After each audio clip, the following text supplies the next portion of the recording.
el 2024-2025 que iniciem aquesta xerrada d'avui. Moltes gràcies per haver vingut, moltes gràcies pels que sou socis, que això ens ha de donar més. I dir-vos que aquí només dient que això ho vol ser i donar-nos el seu correu electrònic. Nosaltres ja anirem a dir-vos també que us anunciem que la propera sessió serà el dia 16 d'octubre, que tindrem aquí a la Blanca de Garcés, que ens parlarà cap on anem respecte a les polítiques d'immigració a Europa. Avui tenim un ponent extraordinari, el doctor Joan Costas, que ja el presentarà el presentador. És de la Garriga, ha treballat a Granollers, també és membre de l'Institut d'Economia de Barcelona i ens agrada molt tenir-lo aquí perquè és de proximitat i conegut i també expert en el tema. Avui, després de la intervenció del doctor Costas, hi ha una fila zero que està formada per la Mireia Capmany, que és de PMEC, i el doctor... és que el conec de l'hospital. El senyor Pep Garcia, que és de la Cambra de Comerç i de la Tenim una altra persona que havia d'haver fet la fila zero del Domeneu Cooperatiu, però està malalt i no pot. Ells seran els primers que faran el doctor Costas i després obrirem un torn de paraula al públic que vulgui preguntar-li o fer-li alguna qüestió. I res més. Que parlin ells. Segurament he descuidat alguna cosa com acostuma a passar, però jo ho diré després.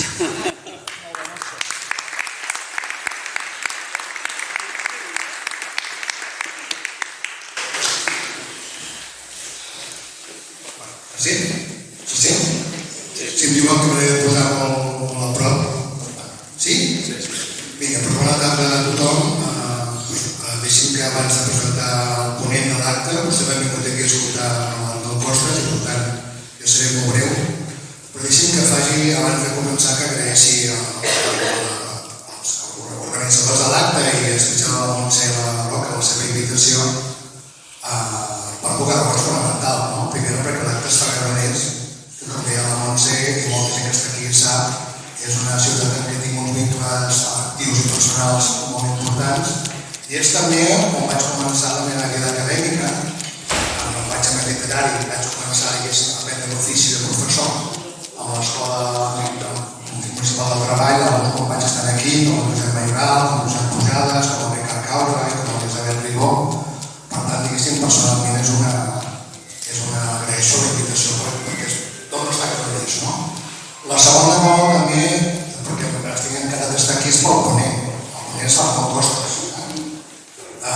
És a dir, des del punt de vista personal el coneixo de fa molts anys, molts, vol dir molts, perquè vam fer la carrera junts, com companys de promoció, i després també hem sigut companys de facultat a la UB durant dècades. Ell estava al departament i de l'assignatura de política econòmica i jo a l'assignatura d'estructura econòmica. Però d'una manera d'estar, a mi m'interessava saber per què són les coses i les volia millorar, per el que feia política econòmica. Personalment és un plaer que estiguis aquí amb nosaltres i que puguem presentar. Acadèmicament i professionalment és un dels millors economistes del país, això sense dubte, no exagero. És un gran docent, ho segueix sent un docent excel·lent, i també, com suposo que han dit vostès els articles que fa a la premsa, és un gran comunicador i un creador d'opinió. Per tant, això sí que està clar que ho és. Esta es la presentación extraña. Pero déjame también que diga algo más. Te voy a añadir dos cosas más, dos rasgos que creo que te caracterizan, que son la independencia del criterio y el compromiso. La independencia del criterio es, en definitiva, toda autoridad académica ha querido mantener esa libertad de opinión y poder opinar lo que quería siempre, y por tanto, en estos 40 años de vida ha renunciado a multitud y reiteradas propuestas de ser en principio de asumir, vamos a decirlo así, responsabilidades gubernamentales. Tantas que cuando Montse me dijo que se lo quería presentar y pensé cómo tendría que definir, me vino a la cabeza el título de la película de Houston, perseguida, es una forma también de definirlo, más que acaba mal, pero en principio has querido y has conseguido mantener, resistir esos cantos de sirena para poder en principio mantener tu criterio y siempre que has definido siempre. El compromiso és el compromís amb la societat en la que viu. És a dir, sempre ha volgut, és professor de política econòmica, es ha volgut millorar el funcionament del sistema econòmic, l'economia catalana, i per tant sí que has acceptat reivindicar-les i perseguir-los també, com el sector d'economia i com ara el Consejo Económico y Social, que són organismes que permeten incidir, influir en el que és el funcionament integral de l'economia del país. Per tant, aquestes serien les dues idees que destacaria de l'Anton més enllà del seu currículum, que el podeu llegir i que perderíem una hora en poder-ho resumir. Per tant, aquesta idea d'independència, de compromís i d'intentar que les coses millorin. I aquest segon tret, aquest tret del que és, diguéssim, la voluntat de servei i de compromís amb la societat, és el que justifica una mica el títol de la conferència d'avui, Economia i democràcia, cal un pacte social, cal un nou pacte social, i el tema realment és important, és a dir, deixin que us digui, ho podré resumir, tots els que estem aquí, no que siguem economistes, tots sabem que en principi els països desenvolupats, el conjunt del món és més complicat, el conjunt del món, dir que està augmentant la desigualtat és un tema més controvertit, perquè la globalització va permetre que milions i milions de persones dels països d'emergents i especialment els asiàtics sortissin de la pobresa. Per tant, dir que el món és cada vegada més desigual potser és un tema que podríem discutir si és cert o no. Hi ha els economistes a nivell mundial que diuen que no, a nivell global la desigualtat no ha augmentat. Però en canvi, als països occidentals sí que sembla que això és un fet evident, no? A casa nostra, a Catalunya, per dir-ho més clar, a l'IDESCAT, la formació oficial, diu que el 25%, ho torno a repetir, el 25% de la població catalana està en risc de pobresa. I la segona idea que diu és que el 9% d'aquesta població catalana, quasi 1 milió de persones, que es diu aviat, no poden fer front a una despesa inesperada del voltant de 500 euros. Per tant, això, també ho sabem tots, no cal que siguem economistes, que això és insostenible. És insostenible perquè, evidentment, aquest percentatge de gent que està al llindar de la pobresa el sistema matarà. Ho sabem, no cal llegir l'altra vegada, o sí, el discurs del Roosevelt, dels 4 llibertats del 44, van intentar dir que si no fem una cosa, aquesta situació acabarà portant, diguéssim, a problemes, diguéssim, de democràcia i de sistema. Però sent tan clar la conclusió que heu de dir-vos, hi ha pocs economistes, molts economistes ens dediquem, no m'hi poso jo, a mesurar la desigualtat, a mesurar-la, a dir si en principi està augmentant, en quina decibla, en quin percentatge, on augmenta més, en quin perfil la persona que ho fa. Però en canvi hi ha pocs economistes que s'atreveixen, s'ha de ser valent i tenir un prestigi per donar un pas més endavant a aquesta idea i intentar proposar mesures per intentar combatre aquesta situació. I és el que fa l'Anton, és el que fa l'Anton.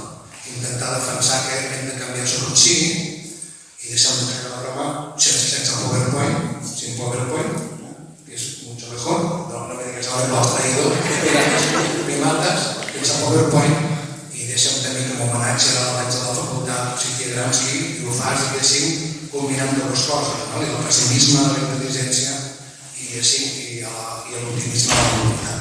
Anton, tu i jo, gràcies per estar aquí i tens la paraula.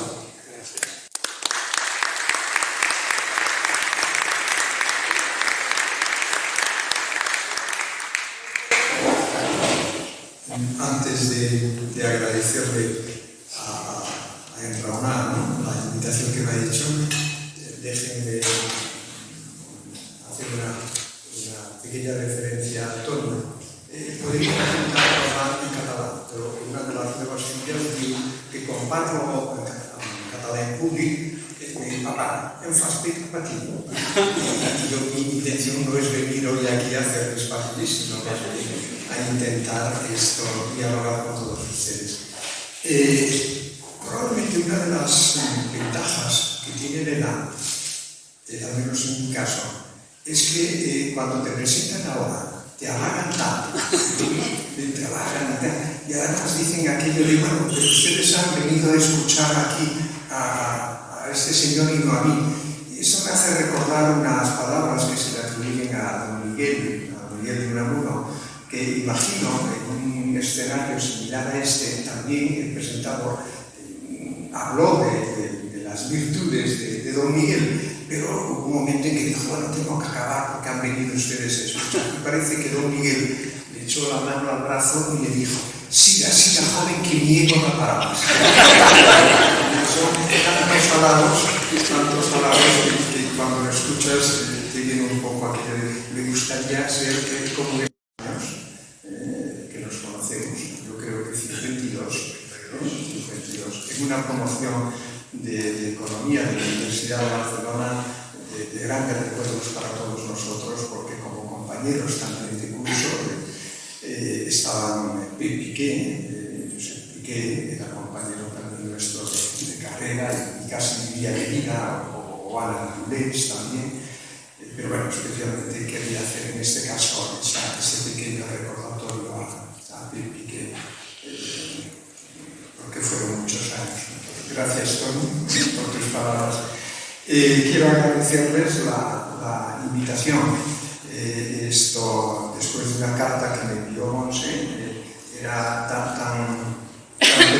persuasiva que no podía decir que no. Muchas gracias de verdad por la invitación.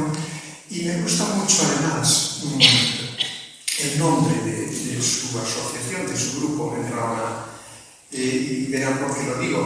Porque si siempre ha sido importante esta idea de razonar, de dialogar, ¿no?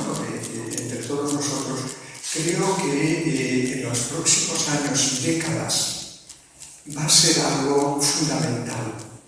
Y más adelante verán por qué lo digo, porque los problemas que tenemos delante, los retos, por decir, que tenemos delante, los retos que tenemos delante, se nos presentan por primera vez como dilemas, como la necesidad que tenemos de escoger tanto de esto por tanto de aquello, ¿no?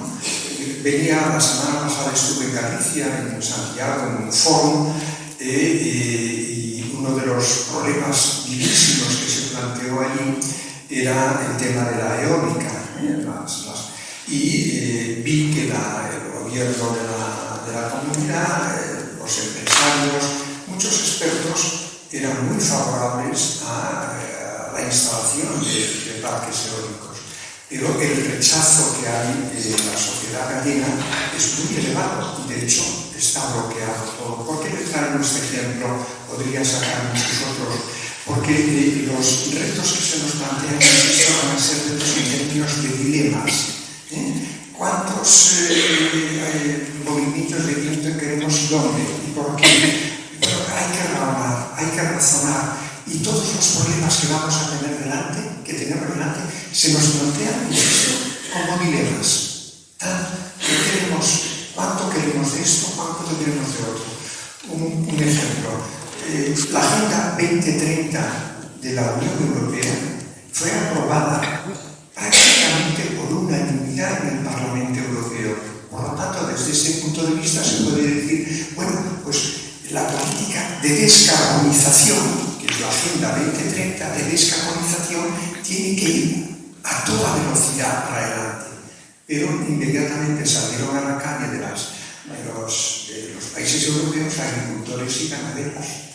Y la presidenta de la Comisión, la señora Van der Leyen, salió diciendo, mantendremos el rumbo, pero dialogaremos entre todos para ver cómo avanzamos. Es la idea del Enraona, la idea de que todos los conflictos, más que conflictos, todos los retos que tenemos delante van a exigir sociedades, ciudadanos informados, que tengamos capacidad para distinguir lo que es una política pragmática con sus costes y beneficios de lo que es una política más de naturaleza populista o ideológica que nos ofrece, frente a problemas complejos, nos ofrecen soluciones fáciles y rápidas, pero equivocadas. Pero para poder distinguir entre políticas pragmáticas, soluciones pragmáticas y este otro tipo de soluciones, tenemos que ser una sociedad informada. Y a partir de ahí tomaremos decisiones diferentes, pero con esa información y esa capacidad de razonamiento. Por lo tanto, gracias por la invitación, gracias a todos por estar aquí. Creo que saludé a la alcaldesa, aunque no lo veo, pero por disciplina de protocolo, alcaldesa y amigos y amigas todos. Vamos a ver esto. El título me lo ha puesto Monse, no me lo he puesto yo. Bueno, quiero decir, me ha llegado a través de ti, pero de todos ustedes. Y el título es interesante, tal como decía Tony, Economía y democracia. Se necesita un nuevo, yo hablo más de contrato que de pacto, pero da lo mismo. Pero la palabra contrato me gusta más porque implica algo mercantil. Tú haces esto, te comprometes a esto, y yo me comprometo a otro. El contrato es ese. Si uno no cumple, ya verán, como nos ha sucedido hace poco, eso el otro dejará de cumplir. Déjenme una primera entrada y 3 reflexiones mirando para tener tiempo para el coloquio. 3 reflexiones. Una primera entrada general. Economía de mercado, economía si quieren liberal, ¿no? O economía social de mercado. Y democracia, de nuevo democracia liberal, en un sentido pleno, con libertades civiles y libertades políticas, son 2 realidades que se necesitan. No pueden ir por separado, no pueden ir mucho tiempo por separado. Una economía, si no es una economía social que sea capaz de ofrecer prosperidad para todos, que sea capaz de dar oportunidades para que la gente pueda desarrollar plenamente sus capacidades, si la economía no es capaz, insisto, de dar prosperidad a todos, de dar buenos empleos, la democracia no se va a sostener mucho tiempo. ¿Saben por qué? Porque una democracia se apoya en grandes clases medias. La democracia no es un sistema de las oligarquías. La democracia moderna es una democracia que requiere sociedades con amplias clases medias, en un sentido amplio de la palabra. Si la economía no me da prosperidad para todos, me va a estar reduciendo, jibarizando esas clases medias, esa prosperidad de las clases medias. Y entonces, si fuésemos racionales, Tony, deberíamos esperar que cuando una economía no está dando a la sociedad esa posibilidad de buenos empleos, de prosperidad compartida, de capacidad un poco para que las personas puedan desplegar sus oportunidades, cuando no lo está haciendo, deberíamos esperar que algo va a suceder en la política. ¿En qué sentido? De que muchas personas, viéndose en la inseguridad económica, viéndose a veces en la pobreza, pero en general en la inseguridad frente al futuro, van a ir buscando opciones políticas que, aunque de forma falaz les ofrezcan seguridad, les ofrezcan empleo. Deberíamos esperar, insisto, por puro razonamiento lógico, que si la economía no es capaz de darle progreso para todos, la democracia comenzará a fallar. Pero a la inversa,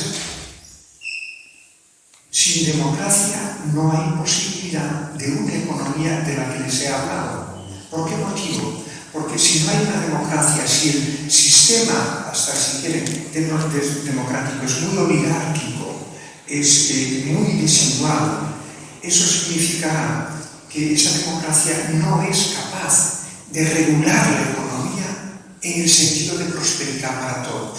Por eso digo, está bien escogido el título, no es mío, es de ustedes, pero economía, en ese sentido que hablamos de economía y democracia, son 2 realidades, son algo así se me ocurre ahora, como las 2 piernas, ¿no? Para andar, para avanzar rápido, necesita también la economía. El título está bien justificado. Y la idea de, ¿y es necesario un nuevo contrato social? Que lo hacen en la pregunta, ya verán que mi respuesta va a ser sí.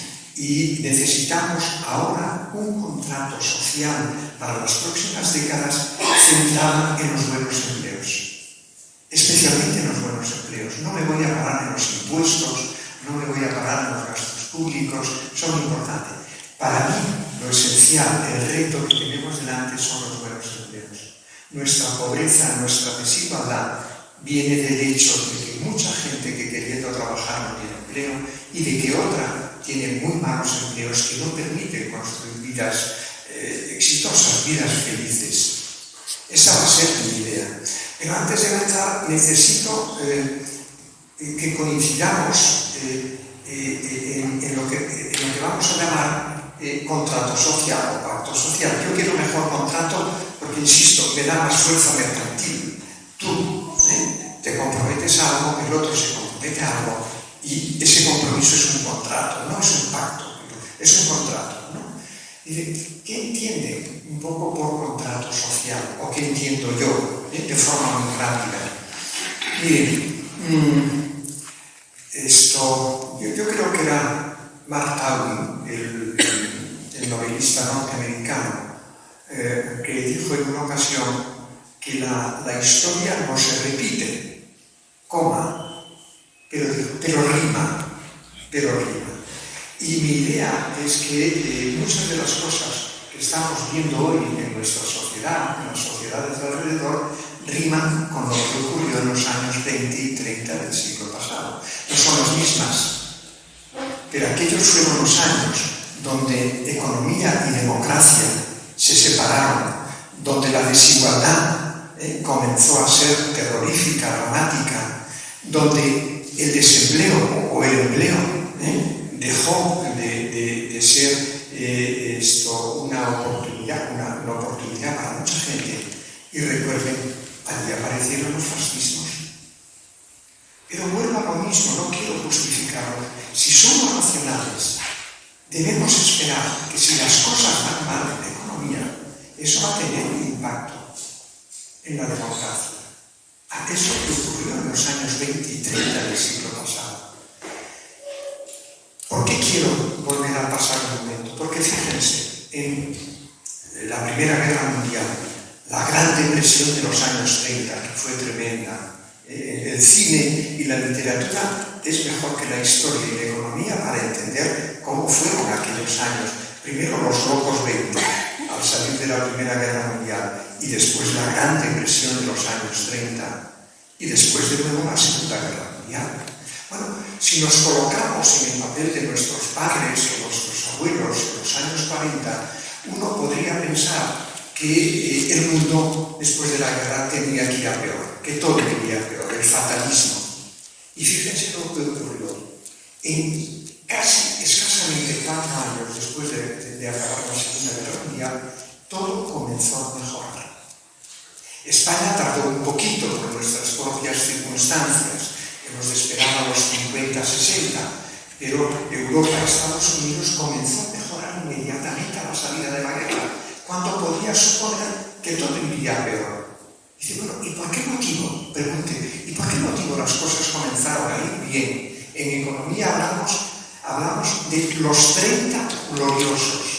Los 30 gloriosos fueron los 30 años que siguieron al final de la Segunda Guerra Mundial, donde todo mejoró. La economía comenzó a funcionar en beneficio de todos. Aparecieron las grandes clases medias también en España.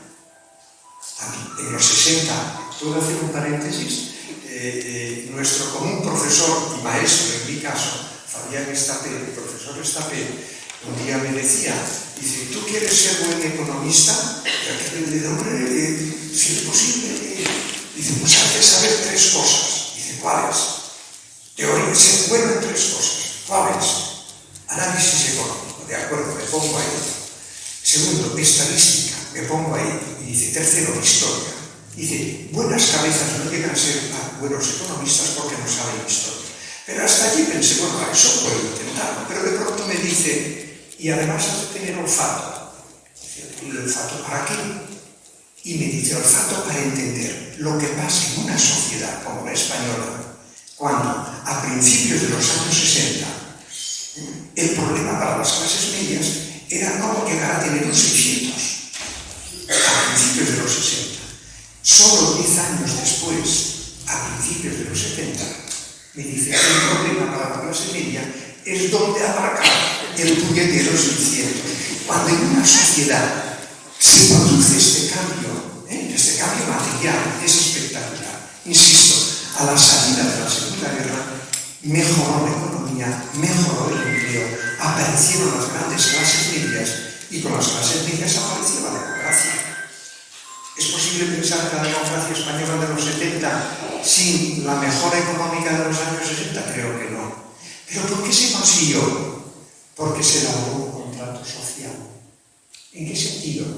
Fíjense, las izquierdas de la época, los socialistas, los socialdemócratas, los comunistas, los sindicatos de la época, por primera vez, a finales de los 40-50, dijeron a los conservadores, a las derechas, por decirlo así, dijeron, estamos dispuestos a aceptar que el capitalismo pueda ser un sistema económico para generar riqueza, pero siempre y cuando, lo aceptaremos siempre y cuando ustedes estén de acuerdo en construir un nuevo Estado social que sea capaz de hacer frente a tres cosas, a cuatro cosas. Una, crear un sistema público de educación que haga que la vida de la gente joven no dependa de la cuna en la que hayan nacido, que tengan oportunidad de estudiar, sistema público de educación. Segundo, un sistema público de sanidad, que la vida de las personas no dependa de cómo les vaya, de la desgracia que puedan tener de tener una enfermedad y no tener medios para poder atenderla.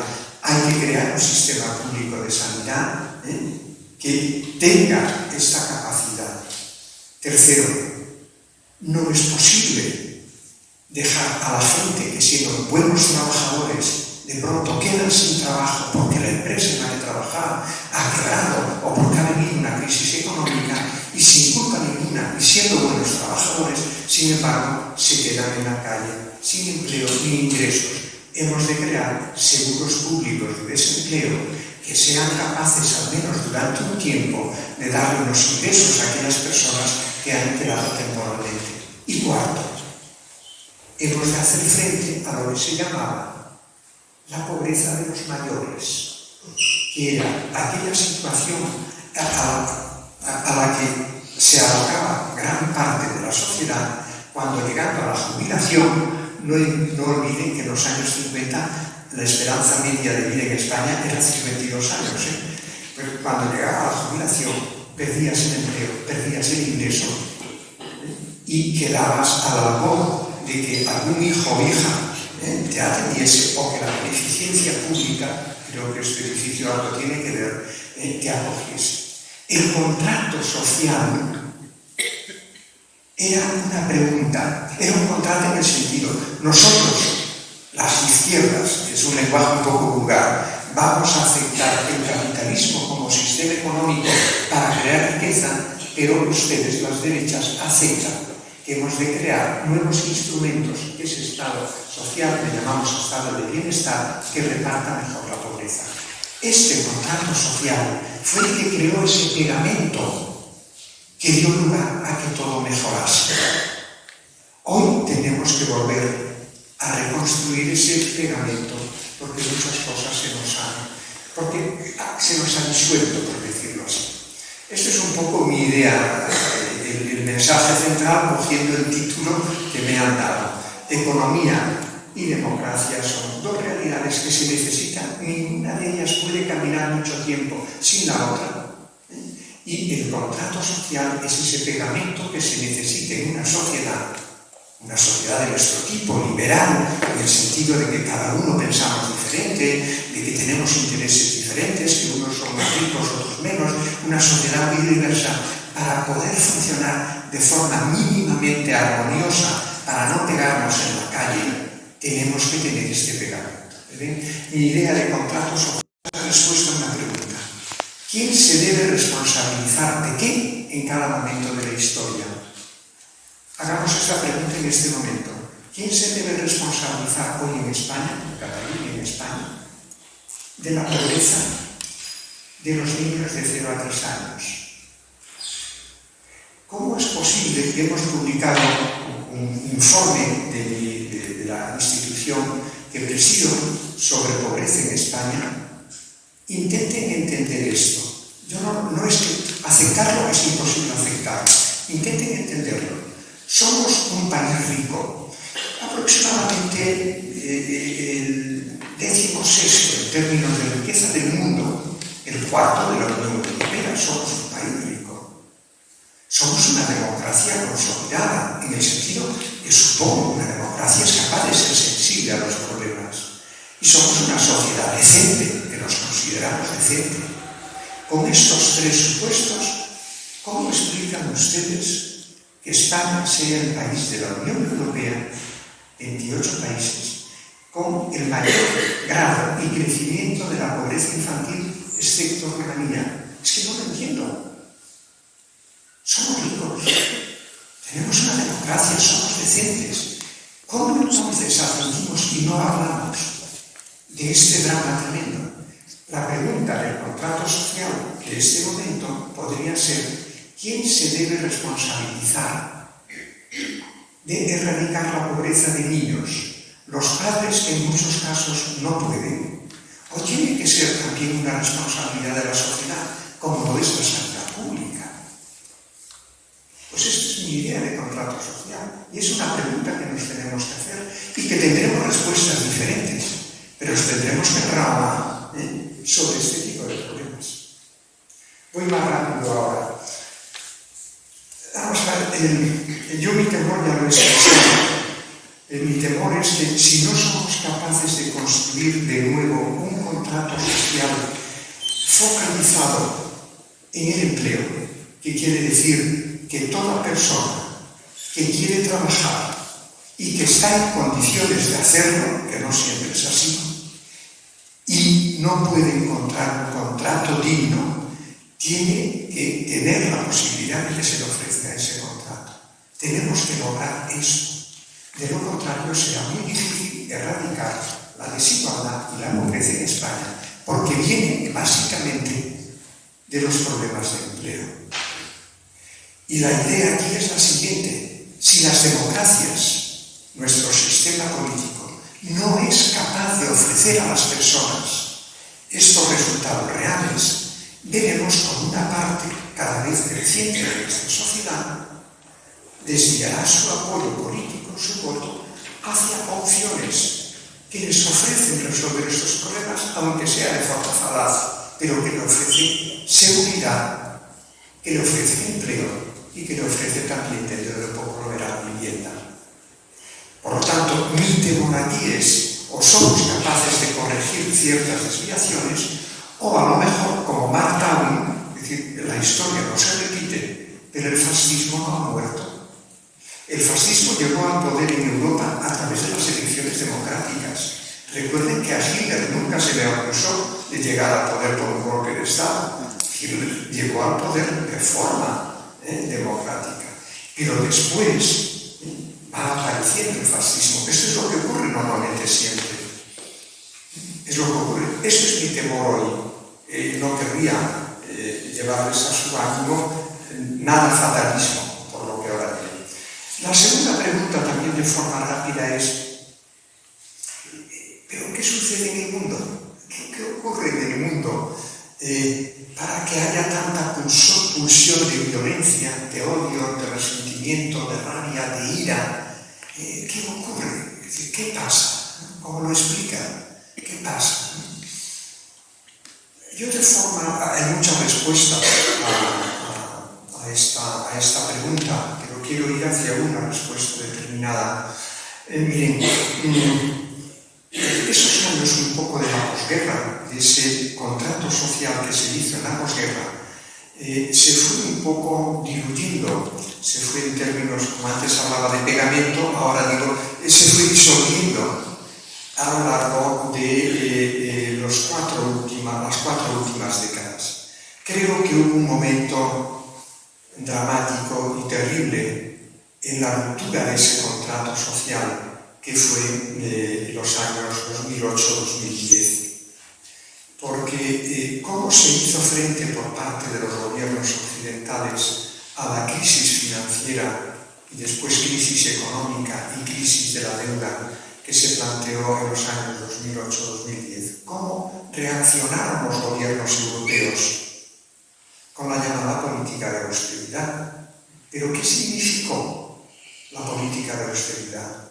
Reducir gasto en educación, reducir gasto en sanidad, reducir gasto en pensiones, un poco menos en desempleo, y reducir gasto en pensiones, los 4 pilares del contrato.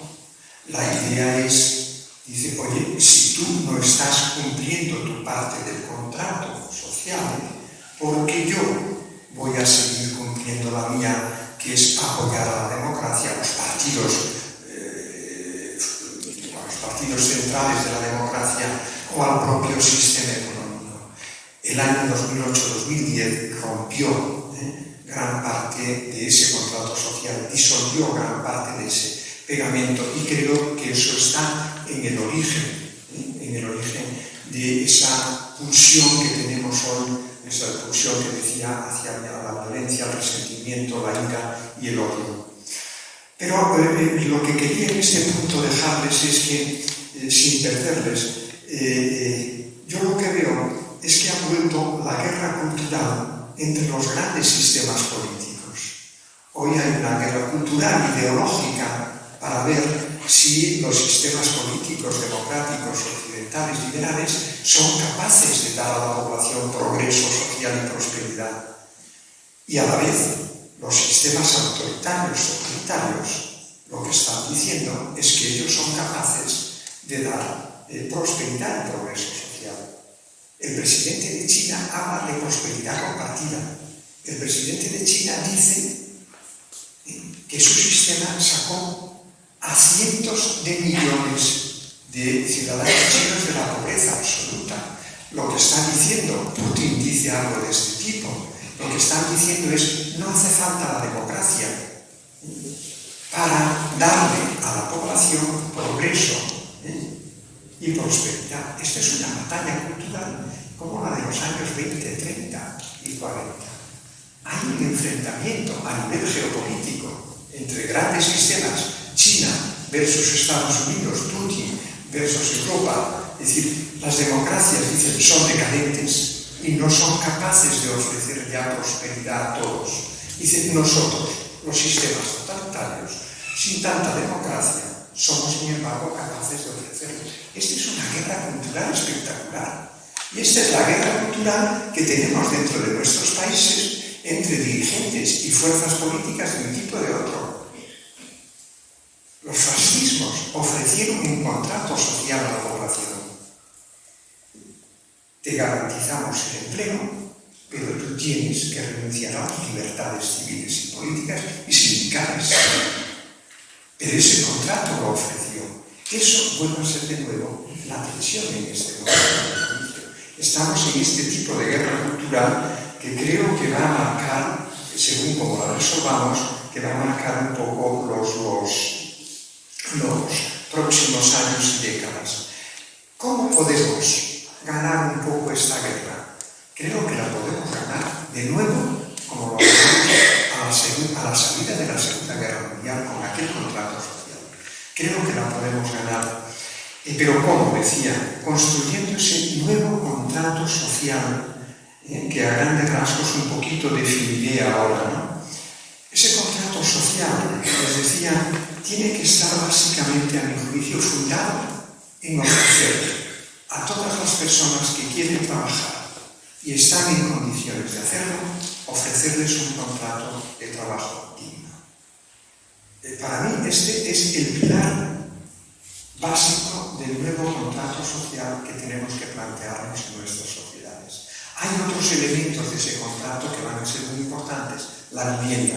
Hay otros elementos que van a ser muy importantes, la erradicación de la pobreza y especialmente del empleo, el reto de mantener el modelo social que tenemos, esos 4 pilares. Se nos plantea en términos de dilema. Los economistas decimos de trade-off, de conflicto, de búsqueda de un equilibrio entre objetivos que son deseables en sí mismos, pero que tienen elementos de conflicto. ¿Me lo ven? Lo que les decía de Galicia, por no venir cercano a nosotros, queremos tener nuevas eólicas y Galicia tiene mucho viento. Y me decía el presidente de Galicia la semana pasada, decía, no podemos perder esta nueva revolución energética porque beneficia a Galicia. Pero sin embargo, en Galicia, decía, hay una oposición muy fuerte a la eólica. El lema allí es eólica sí, pero no así, ¿no? Dice, es un dilema, querría llevarles a su ánimo, si soy capaz de un dilema. Habrán otro ejemplo, habrán escuchado estos días muchísimo y escucharán muchísimo durante meses el informe Draghi, Mario Draghi. ¿Les suena? Mario Draghi fue el presidente del Banco Central Europeo que en el momento peor de la crisis económica de la década pasada, de pronto, él, hablándole a los financieros del mundo, dijo, haremos todo lo necesario para salvar el euro, y lo salvaremos. Y Draghi, como presidente del Banco Central Europeo, logró salvar el euro, sin gastar mucho más. Este es el Draghi que ahora, Mario Draghi, italiano, que se le ha encargado que la Unión Europea, la presidenta, von der Leyen, le ha encargado un informe ¿para qué? Para ver cómo Europa puede hacerse más competitiva para poder luchar en igualdad de condiciones con Estados Unidos y China. La idea es que Europa, la Europa en la que vivimos, ha perdido en los últimos años, ha perdido fuerza, impulso, capacidad para competir. Y la idea del informe Draghi es tenemos que volver a recuperar esa competitividad. ¿Pero cómo? Porque en función de cómo lo hagamos, puede aparecer ese trade-off, ese conflicto con el Estado Social Europeo, con la sanidad, con la educación, con el seguro de desempleo, con las pensiones. Y para mí ha sido, estaba mirando, buscando una frase, porque le he apuntado para hoy, esto, y lo decía también Marín esta mañana, el informe Draghi resuelve de una manera, a mi juicio, muy acertada, será complicado, este dilema entre ser en Europa más competitivos, más productivos, y a la vez mantener lo que llamamos el Estado Social Europeo. Dice Draghi, dos frases pequeñitas, solo muy cortas, dice Draghi, primero, en el monasterio de Yuste, en Cáceres, en Extremadura, cuando hace un mes, en septiembre, le dieron el premio Carlos V, ¿no? Le dieron el premio. Y él, en ese discurso, en Yuste, en Extremadura, dice lo siguiente, a medida que nuestras sociedades envejecen, nuestro modelo social, el contrato, ¿no? Nuestro modelo social se pone más a prueba. Punto. Al mismo tiempo, quiero decirlo desde el principio de este discurso, para los europeos el mantenimiento de los altos niveles de protección y redistribución no es negociable.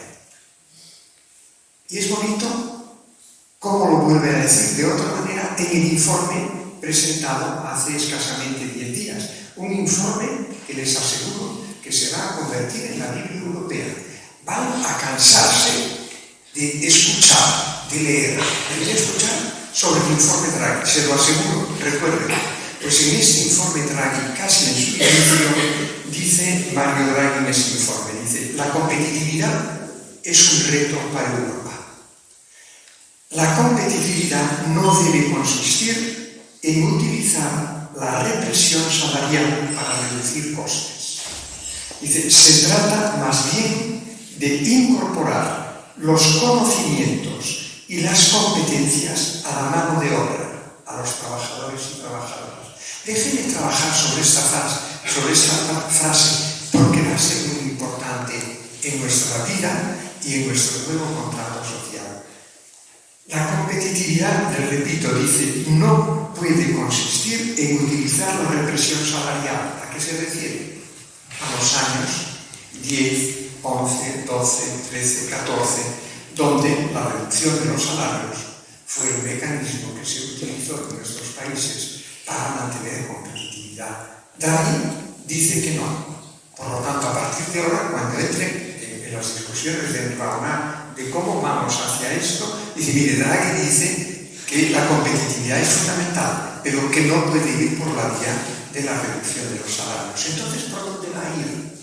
Y Draghi dice, de nuevo, vuelvo a leer lo mismo, y Draghi dice, se trata más bien de incorporar los conocimientos y las competencias a la mano de obra, a los trabajadores. Miren, esto es posible. El Consejo Económico y Social que presido, el Consejo Económico y Social es una de las altas instituciones consultivas del Estado, junto con el Consejo de Estado. Yo soy presidente de la primera y miembro del Consejo de Estado. Todos los proyectos de ley, anteproyectos de ley, reales decretos del Gobierno, antes de ser enviados a las Cortes para ser discutidos y aprobados, tienen que ser enviados al Consejo para que demos nuestra opinión. Es el dictamen. ¿Qué es el Consejo? Son 60 consejeros y consejeras que vienen 20 de los grandes sindicatos españoles, UGT, Comisiones, ELA, el Sindicato Nacionalista Vasco, y la CIGA gallega, 20 que vienen de las grandes organizaciones empresariales, fundamentalmente COE y CEPIME, y otros 20 que vienen de las organizaciones de agricultores y ganaderos, de las organizaciones de cofradías del mar y navieros, de las organizaciones de consumidores y de las organizaciones de economía social. 60 solistas, cada uno con su instrumento, y un presidente que hace de director de orquesta para que más o menos toquemos la misma partitura. Eso, los informes y dictámenes que hacemos tienen que ser aprobados por unanimidad. Esto significa que lo que puedan ustedes leer o escuchar de nuestros informes no es lo que piense el presidente, es el máximo común divisor que en ese tema alcanzan los 61 miembros del Pleno. ¿Por qué les hablo de esto? Acabamos hace escasamente un año de publicar un informe sobre formación dual en España. Formación dual. Especialmente la profesional dual. ¿Por qué motivo? Yo tengo la convicción, y el tiempo lo dejo de lado, pero la convicción de que el mejor modelo formativo que hay en la vida para una persona joven o mayor, el mejor modelo formativo, educativo, es el que combina escuela con fábrica, por estar en un conjunto fabril, escuela con empresa, universidad con empresa, o desempleo también. El modelo dual es para mí esa Celestina, hablando en términos literarios, es esa Celestina que permite resolver una paradoja de este país, donde hay millones de personas que quieren tener un buen empleo y a la vez muchísimas empresas que nos están diciendo que no pueden ocupar puestos de trabajo porque no tienen personas que respondan a las capacidades que son necesarias en ese puesto. Esta es una paradoja tremenda. Necesitas un instrumento que empareje, una Celestina que empareje estas dos necesidades. Esta es la formación dual. El contrato social nuevo tiene que estar basado, insisto, en los buenos empleos. Y un instrumento para nuestro país potentísimo para los buenos empleos es la formación dual. ¿Qué hemos hecho en el CES? A petición mía. Hemos hecho lo siguiente. Tenemos un área de estudios muy potente y le he pedido lo siguiente. Que siguiesen la trayectoria, que hicieron formación dual. ¿Saben lo que es la dual? No es la profesional con prácticas. La dual es aquel programa educativo donde desde el inicio, ya sea la básica, la media o la superior, desde el inicio, escuela o instituto y empresa van juntos como actores formadores. Es decir, no es que la empresa en los programas de Dual ofrezca unas prácticas, no. La empresa en estos programas participa desde el inicio con el mismo número de horas de formación que en la escuela en la formación de chicos y chicas. Esta es la duda. Pues bien, le pedí a nuestra área de estudios coger todos los chicos y chicas que hicieron la formación dual en el curso 2016-17, seguir sus trayectorias laborales, que los podemos ver qué les pasó ahora, y compararlos en estadística, que sabe más Tony que yo, en estadística llaman un grupo de control, es decir, identificas a otro grupo de chicos y chicas similares, pero que no hayan hecho dual, sino profesional normal. El informe, les animo a leerlos, la parte de resultados es extraordinaria. Todo, absolutamente todo, en la vida laboral, y quiero creer que también en la vida vital de los chicos y chicas, mejora si han hecho formación dual. Se reduce el abandono, se acortan los tiempos entre que acaba la formación y tienen un trabajo, mejora la calidad del trabajo y los salarios mejoran de una manera espectacular, especialmente en la dual de grado medio y en la dual de grado superior. Es espectacular. Dices, ¿y las empresas? Tenemos menos datos, pero los que tenemos son muy claros. Las empresas que se comprometen como actores formadores en los procesos de formación dual retienen hasta el 80%, retienen para siempre. Se quedan aquellos chicos y chicas que han estado esos 2 años haciendo el programa de dual. Es un mecanismo potentísimo la formación dual, tanto la ESO, la profesional, como la universidad que comienza ahora, para poder ofrecer, insisto, ese contrato social a la sociedad española basado en los empleos. Es fundamental. Acaba. Lo es también la vivienda y cada vez más en la memoria de mi institución, les he dicho antes, tiene que elaborar dictamen sobre todos los anteproyectos de ley. El gobierno está obligado, ya acabamos de aprobar el informe sobre el anteproyecto de ley de industria, el nuevo anteproyecto de ley de industria, de todos. Pero además emitimos informes que nos pide el gobierno o que nosotros decidimos hacerlos. El de dual es un informe a petición nuestra. Y además, por ley, tenemos que elaborar una memoria entregada al gobierno, que la he hecho la semana pasada al presidente del gobierno, una memoria sobre la situación económica, laboral y social de España. En esa memoria le hemos dicho al gobierno y a la sociedad española lo siguiente: la vivienda no es ya únicamente un problema social de primera magnitud en nuestro país.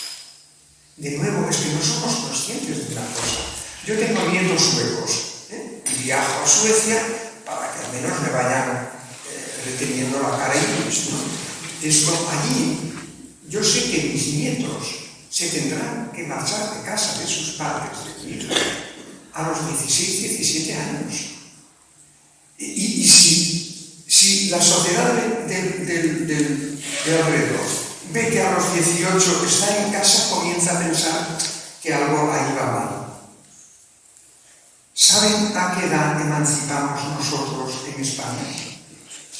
El 73% de los jóvenes españoles entre 16 y 33 años, el 73 sigue viviendo en casa de sus padres.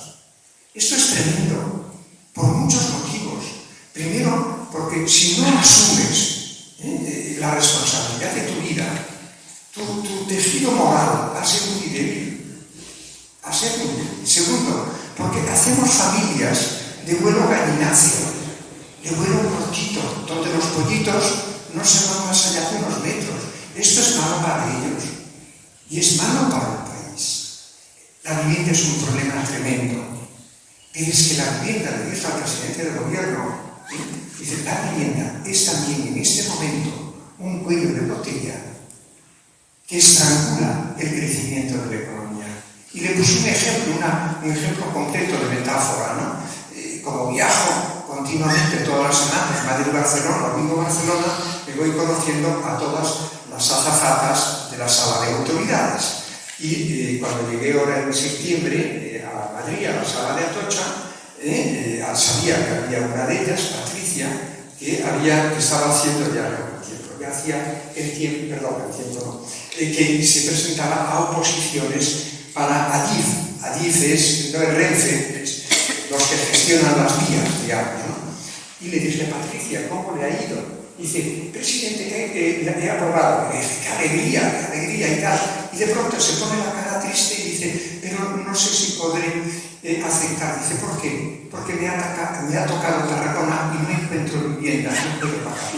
Dice, pero mire, estrangula la economía, la estrangula, porque no permite ya la movilidad de la gente. Puedes encontrar trabajo un poco más lejano y dices, pero no puedo irme, porque esto es tremendo. La vivienda es un problema muy importante, pero tiene solución. Y el último, lo dejo aquí. De nuevo, la pobreza en la infancia. Les llamo a la atención sobre eso. Es un drama. Que seamos el país europeo que, a excepción de Rumanía, tengamos el mayor porcentaje de pobreza infantil y la mayor velocidad de crecimiento. No lo acabo de entender. Pero miren una cosa, estarán de acuerdo conmigo. La mejor manera de predecir el futuro de un país es ver cómo ese país trata en el momento a su infancia. Si la tratas mal, no puedes tener un buen futuro. Si la tratas bien, sí que puedes confiar en ese futuro. Me he pasado, pero no tengo con frecuencia un público como ustedes.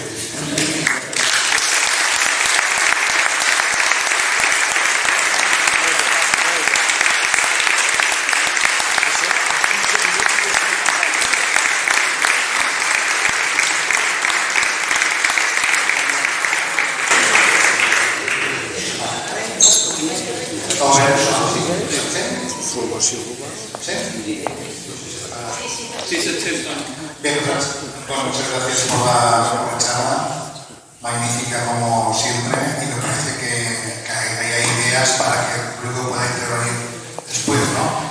Nadie te va a recibir también, hemos hablado de temas genéricos y hemos dejado también a concretar algunos aspectos puntuales, que esto también cuesta un poco más, ¿no?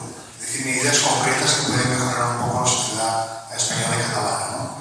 Me comentaba Monse que el protocolo que se sigue ahora es que en principio hay una fila cero, que nos voy a dar la palabra y después también el público puede intervenir, y me parece que no hay límite de hora, después broma, sí que hay límite de hora. En principio, la primera de la palabra a Mireia Campmany, vicepresidenta del PIMEC i membre del Parlament de la Fundació PIMEC, com vulguis. Endavant. Sí. Buenas noches, buenas tardes, señoras respuestas. Nos conocimos en una entrega le hicieron un reconocimiento de la Fundació Internacional del Carme. I bueno, en aquests moments jo tenia una pregunta molt concreta, però el que he fet és, arrel de tot el que ens ha explicat, intentar ubicar-ho dintre del context que ens ha parlat. No?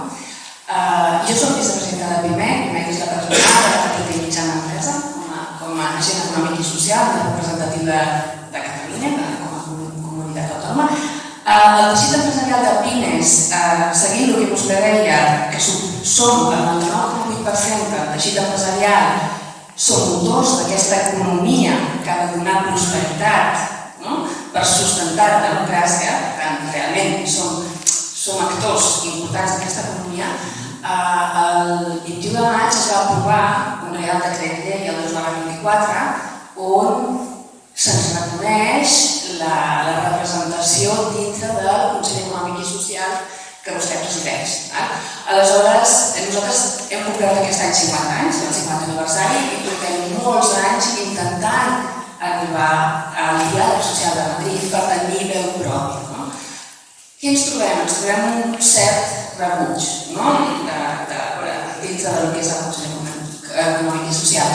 Però jo el que volia és que, a veure si pot valorar, perquè nosaltres pensem que la nostra contribució i aportació, tenint en compte que som més representatius a Catalunya i que a més estem a la vicepresidència de la patronal europea a Brussel·les, sí que això també pot ser un canvi de contracte social en aquest entorn del Consell Econòmic i Social. Com ho fem això, Montse? Una columna? Sí? Esto cuenta corporativa, con lo cual... Sí, la respuesta no puede ser precisa.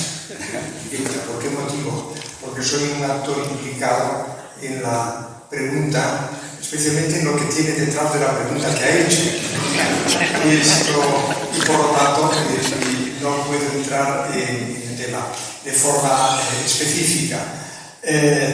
Solo una cosa, los 60 consejeros lo que está diciendo es que TIMEC ha pedido su presencia en el Consejo Económico y Social, es lo que en esencia, y que hay un real decreto que no establece eso, sencillamente dice que hay que cambiar un pequeño artículo del CES para que en su caso, cuando el gobierno decida, pueda, en su caso, insisto, cuando el gobierno decida, eso no depende de mí para nada, que pueden entrar otras organizaciones empresariales, en concreto pequeñas y medianas empresas, además de las que ya están representadas a través pero insisto, ahí no puedo entrar porque eso es una decisión del gobierno. Si la pregunta es importante que las pymes estén presentes en todos los ámbitos de diálogo de instituciones de este tipo, sin duda porque representan, como usted dice, no solo en Cataluña, ¿no? Estuve el otro día en Tenerife y ahí me decían que el 99,5% son pymes o micropymes, y cómo vas a tener al margen de lo que son los procesos de representación y de los procesos de diálogo y de negociación al 90 y pico % imposible. Por lo tanto, la respuesta general es que las pymes y micropymes tienen que tener una mayor capacidad de presencia en todos los instrumentos de diálogo social, pero en lo que hace referencia a mi institución no voy a entrar, porque eso es una decisión que en su momento tomará el gobierno. No le quiero poner en un compromiso, pero sí quería preguntarle si esto se puede considerar este cambio de contrato social. ¿Puede ayudar a eso? Sí, claro. Esto es el tema. No, mire, si me permites tirar un poco, en muchas ocasiones, y me lo hacían esta mañana en la Cámara de Comercio de Madrid, en un auditorio más de cámaras de comercio de España, pero me lo dicen en todos los lugares a donde voy a llevar algo así, déjenme utilizar este lenguaje, a llevar la buena nueva de que la formación dual es un instrumento potentísimo. Claro, me ponen una objeción muy clara. Hoy estaba en la reunión de Madrid, estaba participando Airbus, ya saben lo que es la empresa, y Airbus nos contó unas cosas muy bonitas acerca de los programas de dual que ellos desarrollan en Airbus para ellos y para sus proveedores. Pero claro, la pregunta es, dice, sí, pero los pequeños o muy pequeños, ¿cómo vamos a poder asumir el coste de tener aprendices? ¿Cómo vamos a poder asumir toda la tramitación administrativa, que es engorrosa, que lleva consigo el incorporarse a la formación dual? La idea que les traslado es que no es fácil, pero que es posible. Y les doy siempre uno o dos ejemplos. Uno de Badalona, que lo tenemos en el informe, en el libro. En Badalona existía un instituto de formación profesional que hace unos años no tenía alumnos e iba a cerrar. Y por el otro lado estaba el gremio de instaladores, ¿sabe lo que son, no? El gremio de instaladores que le decía a la Generalitat y al Ministerio de Trabajo: queremos ir a Rumanía, a Bulgaria, a contratar directamente en origen. Bueno, en medio entró una Celestina, que es una antigua alumna mía, Neus Pons, que es la directora de la Fundación para la Formación Profesional del Área Metropolitana de Barcelona, y que en esencia le dijo al gremio de instaladores: todo lo administrativo me voy a encargar, vosotros no tenéis ninguna carga por aquí.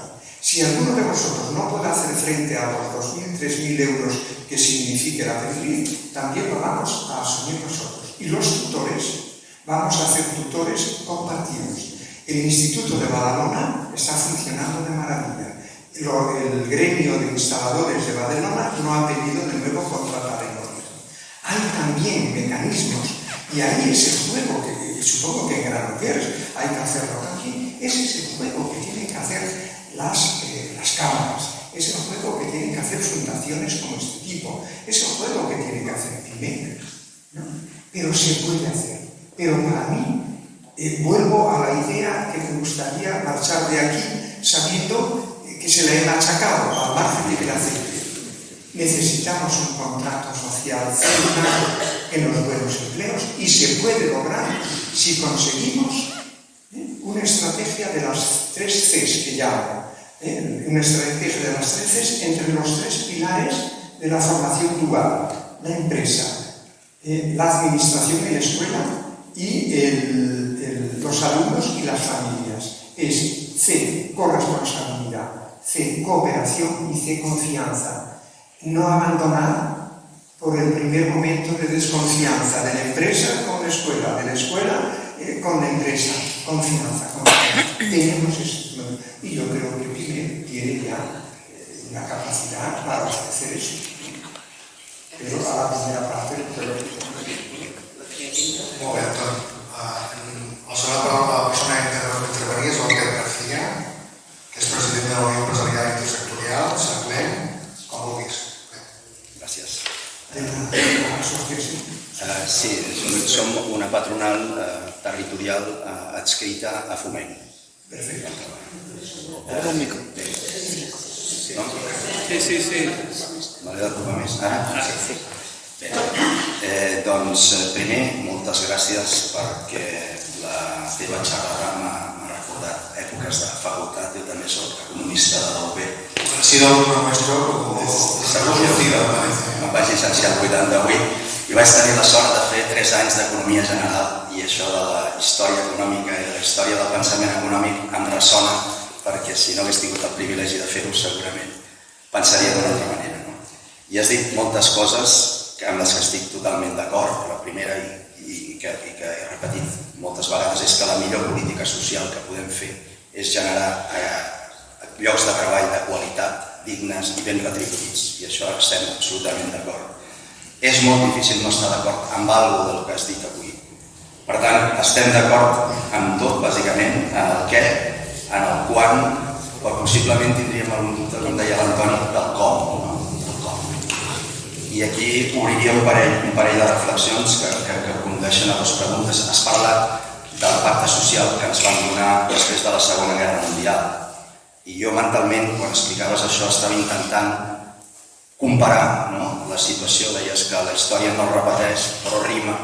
Jo estava intentant fer aquesta rima en el meu cap.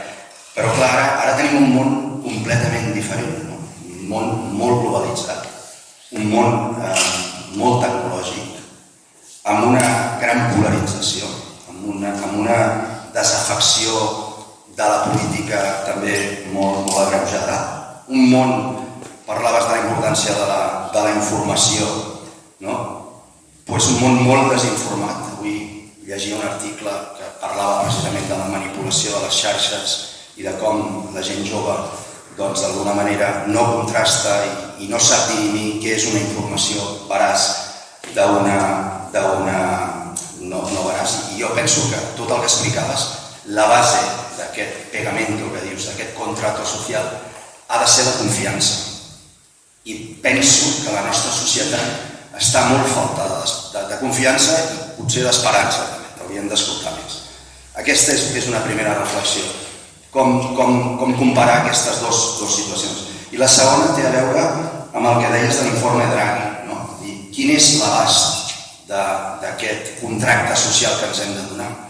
Alguns podrien pensar a Catalunya, és Espanya, és Europa, perquè cada vegada que incrementem l'àmbit d'aquest contracte social, la cosa es complica. I és una gran notícia el que deies, i el que ha dit Draghi, que ha posat de manifest la falta de competitivitat, però estem competint contra 2 gegants que tenen un altre contracte social, alguns no es pot dir ni contracte social perquè no tenen democràcia, però que tot el que està impulsant amb diners públics, ell ha parlat valentment d'una deuta pública col·legiada de tots els països.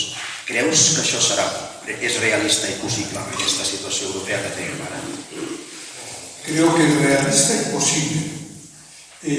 Miren, lo realista, para ir a lo realismo imposible.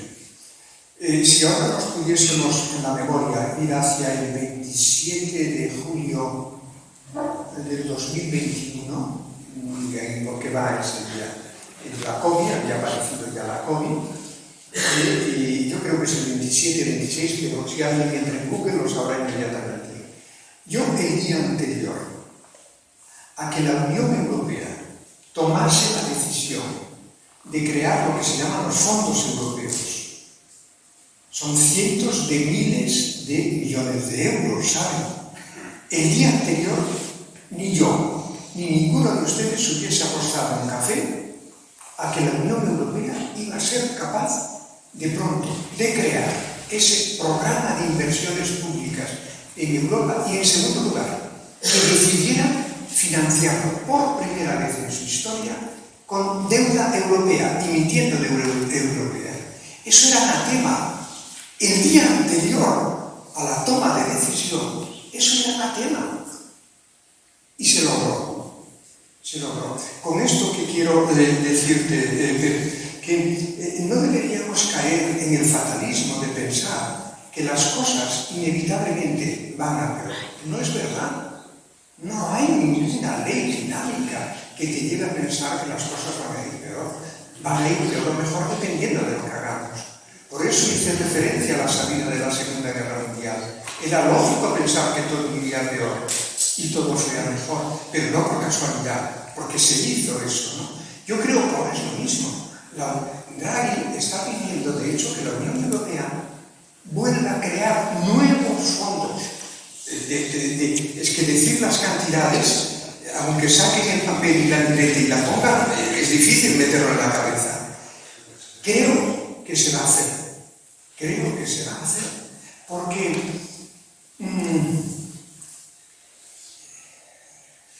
la vida es una frase que me salía ahora, pero como la pronunció el presidente del gobierno en una ocasión, no quiero ahora pronunciarla. Pero es que en la vida acabamos haciendo de la necesidad virtud. De aquello que tienes que decir, pues acabas vendiéndolo como una virtud. Vamos a hacer esto. Esta es mi primera respuesta, es decir, es posible y es realista, a mi juicio, aunque es espectacular, como es la cubana. Déjenme volver atrás. Ustedes saben que el día 1 de enero del año que viene, el 1 de enero del año que viene, toda la formación profesional en España tiene que ser dual. Aquello dice, ¿pero quién firmó eso? Tiene que ser dual. El esfuerzo es descomunal, pero nos va la prosperidad, el progreso en eso. Se puede hacer, no es fácil, pero se puede hacer. Segundo, confianza. Es fundamental. El problema de la confianza es que no se compra. No puedes ir aquí a comprar, ¿no? Que he visto aquí a la entrada y decir, deme 2 kilos de confianza. La confianza es una virtud que se genera, se aprende en la relación. Y esto, en el ámbito de las empresas, especialmente, porque las grandes tienen muy claro que su mecanismo para captar talento es la dual hecha por ellos mismos. Repsol, todas las grandes tienen, decía Ariel, usted ya lo tiene. La cuestión es cómo trasladamos eso. ¿No? Confianza, pero eso la ganas en la vida. Confianza en la pareja, confianza en la familia, confianza en la vida social. Se gana. Es un esfuerzo tremendo. Pero sí, quiero coger esa expresión. La confianza aquí es fundamental para construir esto. Y en tercer lugar, yo a lo mejor les he llevado al ánimo que el contrato social es como un contrato mercantil, donde un día vamos al notario y hay un documento y firmamos. No, el contrato social es el resultado de un esfuerzo continuado en el tiempo de la sociedad y sus representantes, pero un esfuerzo continuado en el tiempo en ámbitos muy diferentes de la vida. Yo he hablado de momento solo en el ámbito de laboral de formación dual, pero ¿y qué hacemos la vivienda? Ahí tendremos también que construir un contrato social a través de la negociación y el diálogo. Pero y en la educación presentación que decía es también, fíjense, la idea de iniciativa social es como un puzzle al que le vas poniendo piezas y que después de muchos años, cuando has logrado ir poniendo esas piezas entre todos, al final dices, caray, qué bonito es el puzzle, qué bonito es el contrato social. Pero fue a partir de ir poniendo piezas una a una. Me veo un poco esta idea, la vivienda. ¿Es posible hacer frente a la vivienda? Yo ahora voy diciendo, me dicen, es que es un problema de dinero. No es un problema de dinero. Tenemos una cantidad de dinero para la vivienda extraordinaria. Va a venir de Europa una cantidad de dinero para la vivienda extraordinaria. ¿Por qué? Porque si han visto el programa de la presidenta Ursula von der Leyen, si han visto, su foco era la vivienda. Europa no tiene competencias en vivienda, pero se va a meter y se va a mantener por la vía del dinero. El problema no va a ser el dinero, el problema va a ser la normativa municipal y autonómica que permita construir rápido o no permita construir y qué tipo de construcción va a permitir.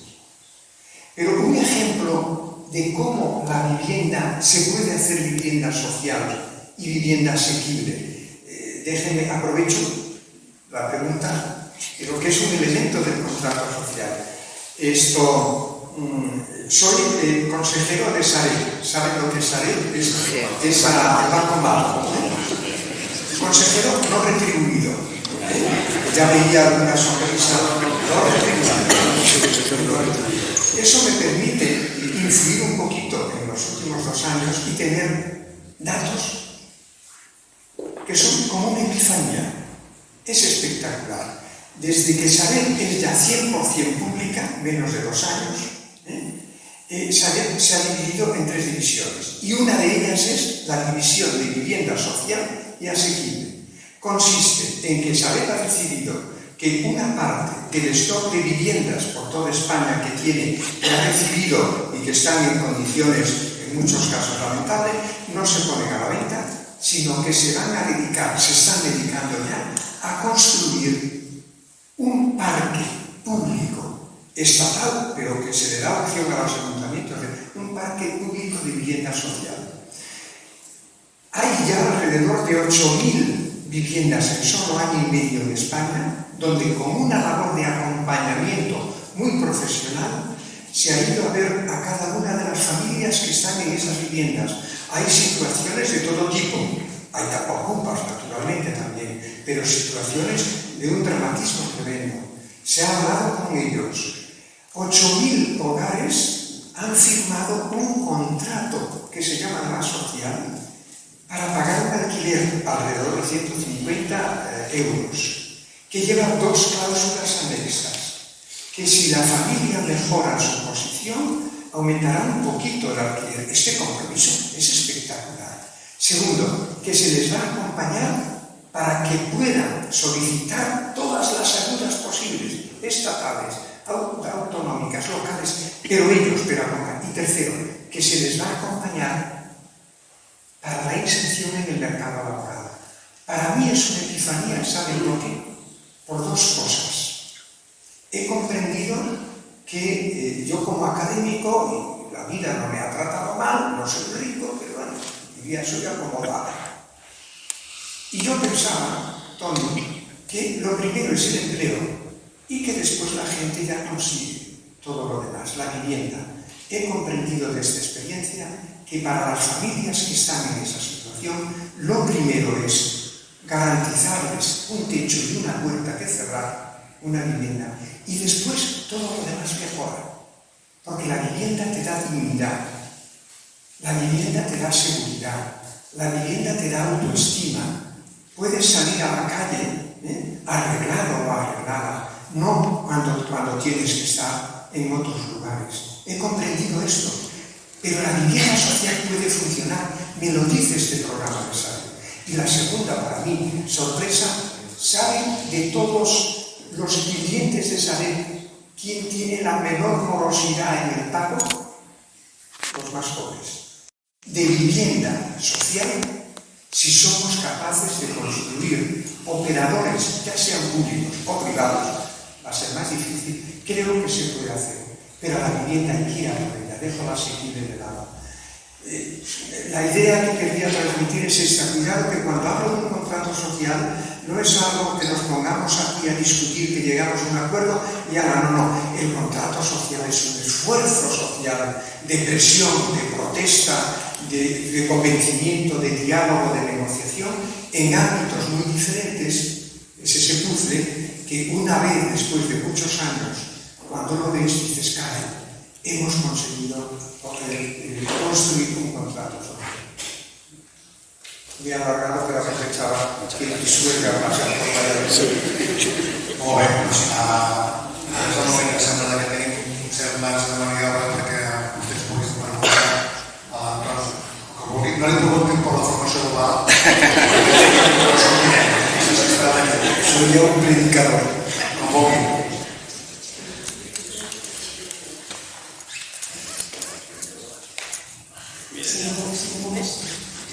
Si ningú més pregunta, no faig jo.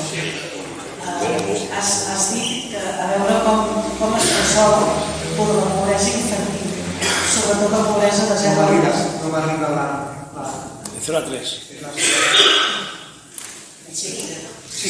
¿Qué hacer de 0 a 3? La pregunta és, a veure, com resols tu, o el Consell aquest en el que estàs, això de la pobresa infantil? La pobresa infantil de 0 a 3. Ens has fet la pregunta a nosaltres, jo no tinc ni idea, perquè si tingués idea t'asseguro que ja estaria resolt. Hem proposat a l'informe del CES, y lo comparto plenamente, como mínimo 2 medidas, como mínimo. Yo le propuse al Consejo elaborar un informe sobre la infancia de 0 a 3 años. El informe acabó definiendo la infancia de 0 a 18 años. Se me ha alargado mucho, pero voy a lo que más me interesa, esa franja de 0 a 3 años, que es la que más me interesa. Y ahí hay 2 medidas que proponemos que se están comenzando a llevar a cabo por algunos gobiernos autonómicos y que algunos partidos nacionales han incluido en su programa si llegan al gobierno, y la coalición que está en el gobierno lo han incluido. Uno es la educación universal y gratuita de 0 a 3 años. ¿Cómo es posible que tengamos la educación de la ESO completa gratuita y la universitaria casi, y de 0 a 3 años no lo será?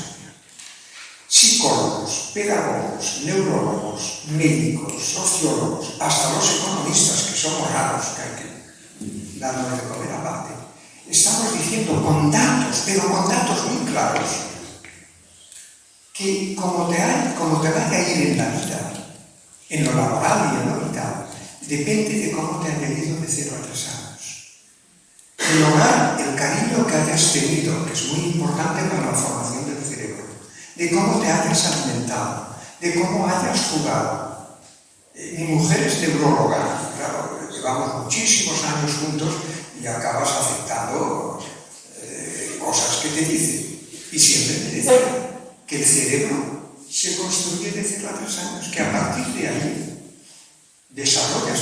Si es verdad, si me aceptan que en la vida lo importante es de 0 a 3 años, ¿cómo no vamos a hacer gratuita y universal? Sus efectos son espectaculares. Tengan en cuenta que más del 50% de los niños pequeños en España comen en el colegio, y en muchos casos es la única comida, cosa que nos cuesta aceptar. Yo fui presidente del Círculo de Economía en Barcelona, una institución que algunos conocen y les suena. En esa época pusimos en marcha un premio que se llama Premio Enseñamiento, que es para premiar aquellas escuelas de básica, secundaria e institutos que pongan en marcha programas de mejora educativa, no cambiar la ley de educación, sino programas internos que se puedan medir los resultados. Hubo un año en que ese premio lo ganó una escuela del Besoso. Del Besoso, sí, del Besoso. Es un premio que está bien dotado, 30.000 euros, que entra, es no va vía administración, sino que es inyección en sangre directa del colegio. Y el director del colegio un día me dijo, me gustaría que viniese a visitar el colegio para ver dónde vamos a emplear el dinero. Naturalmente fui, y cuando estaba allí dentro, viendo niños y niñas, y viendo que lo estaban empleando para una cocina, un comedor, una profesora me dijo, y me quedó, esto debe ser año, lo que sea, año 14, año 15, me quedó grabado. Me dijo, muchos de los niños y niñas que usted está viendo ahí solo dan una comida, que es la de hoy aquí. Vienen sin cenar y sin desayunar de casa. Aquello fue tremendo para mí. Claro, lo decía, un poco una vida acomodada te permite a la familia atender, pero es que hay un 50%. Por lo tanto, primera medida, hacer una educación de 0 a 3 años, la guardería, la preescolar, universal y gratuita. Convencí en su momento, no solo yo, sino imagino otros, pero él me dijo, te voy a dar una noticia que te va a gustar.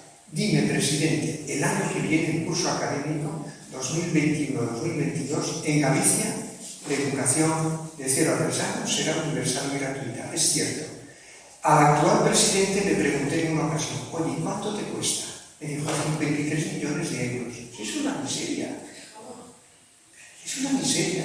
Otras comunidades autónomas, Cataluña, no puedo decir en este momento exactamente en qué situación está, pero hay la voluntad. Eso es la primera. La segunda medida, ¿sabe cuál es?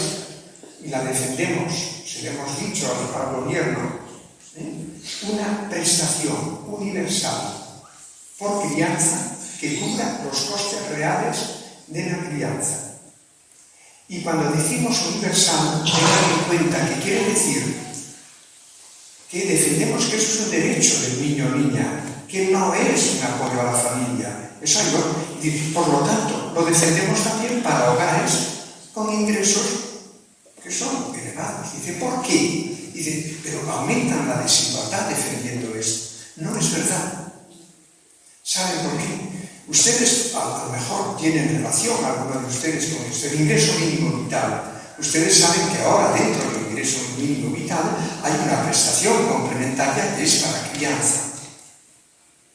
Ustedes saben que de cada 10 familias que en España están en condiciones de poder acceder a esta prestación que no cubre todos los costes, pero es una cantidad ya importante. Ustedes saben que de cada 10 familias que en España tendrían derecho, solo una, 2 en algunos casos, tiene derecho a ella. Porque es que de nuevo, cuando estás en situación de pobreza, de extrema pobreza, son las personas que menos capacidad, por muchos motivos tienen, de todo el farragoso tramitación administrativa de todo esto. Tienes que hacerlo como prestación universal. Hay más propuestas, pero la defendemos y tengan en cuenta que no la defiende el presidente del CES, la defienden los consejeros y consejeras de los sindicatos que están libres, de las organizaciones patronales que están libres, este común acuerdo. Algunos de ellos defendían que esa prestación tiene que abarcar más allá de los 3 años, pero en lo que estábamos de común acuerdo es que tiene que ser de 0 a 3 años. Y la defenderemos, y yo la voy defendiendo. Hoy lo defendí en la televisión local, la defendía, y luego aprovecho que mi suegra pasa por aquí y digo, esto hay que hacerlo.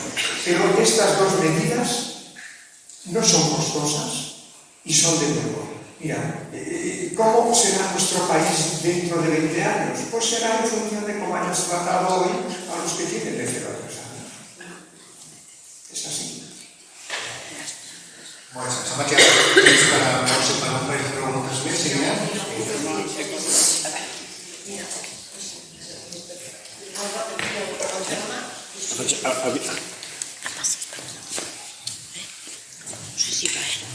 Recientemente, el Instituto IDEA de Estocolmo, en su último informe del estado de la democracia en el mundo, dice que está en grave peligro. El director es Guillermo.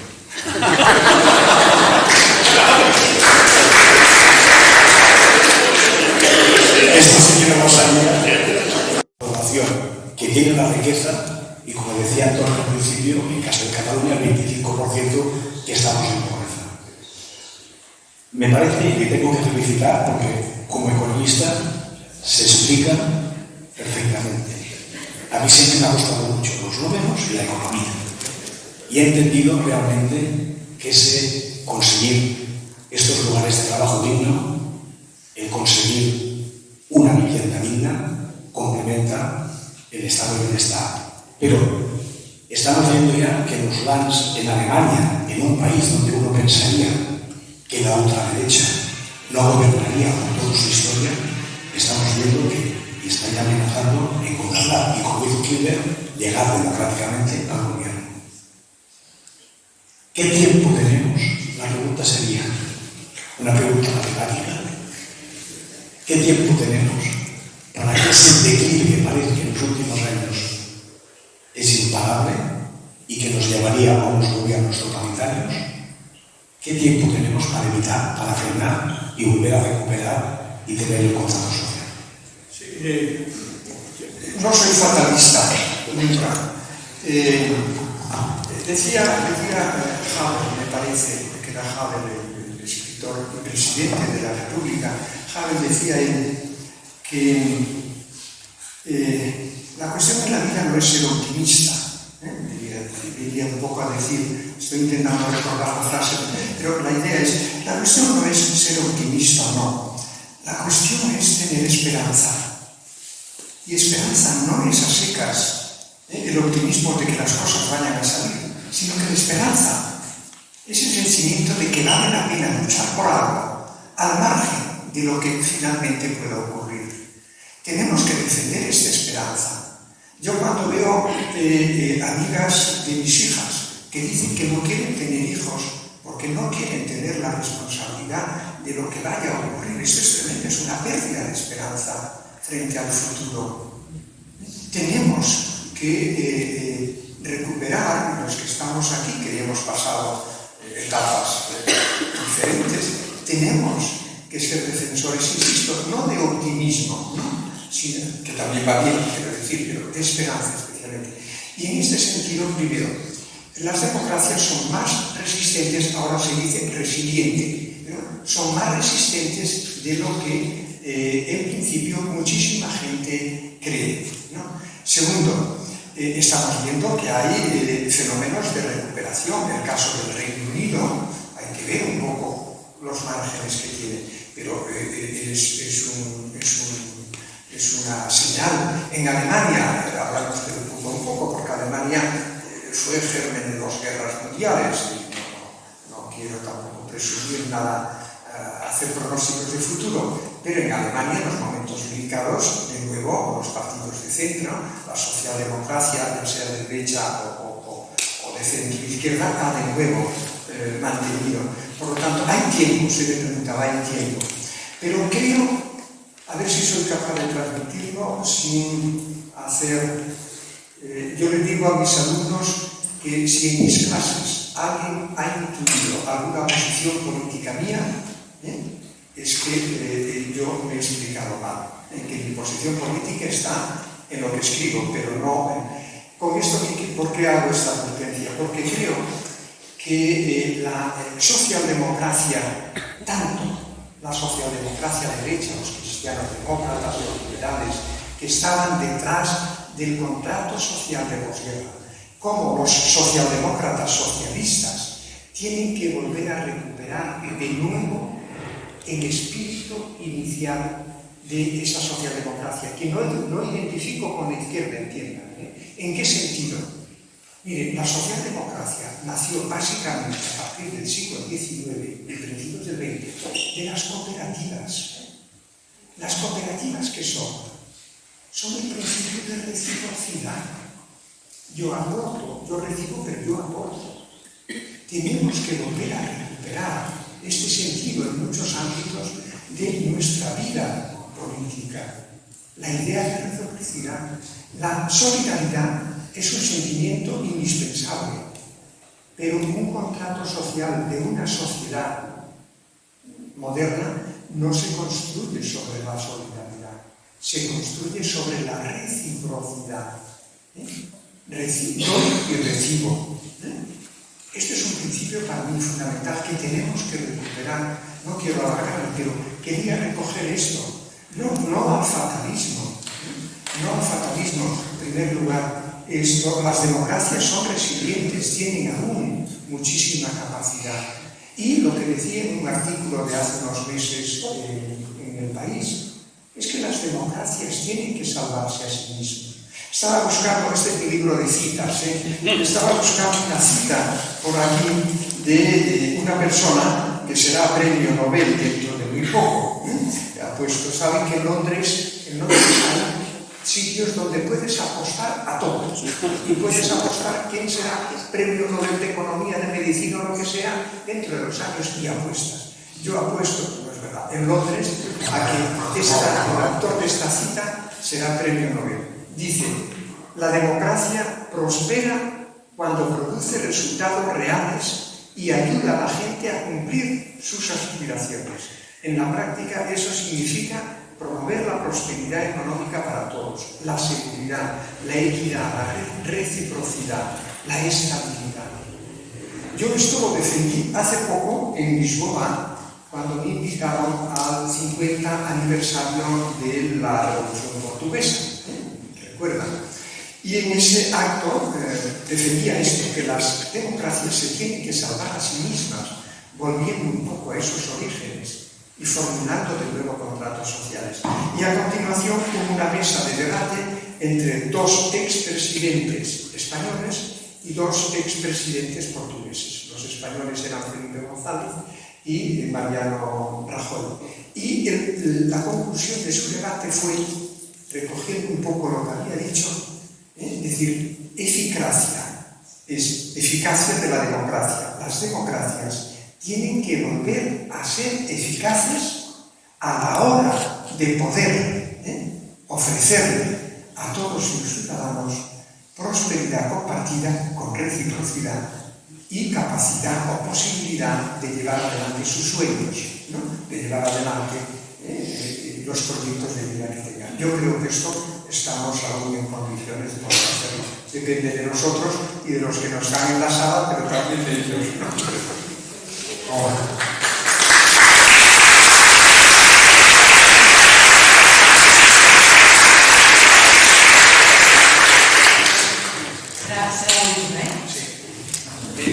Bona nit, doctor Costas.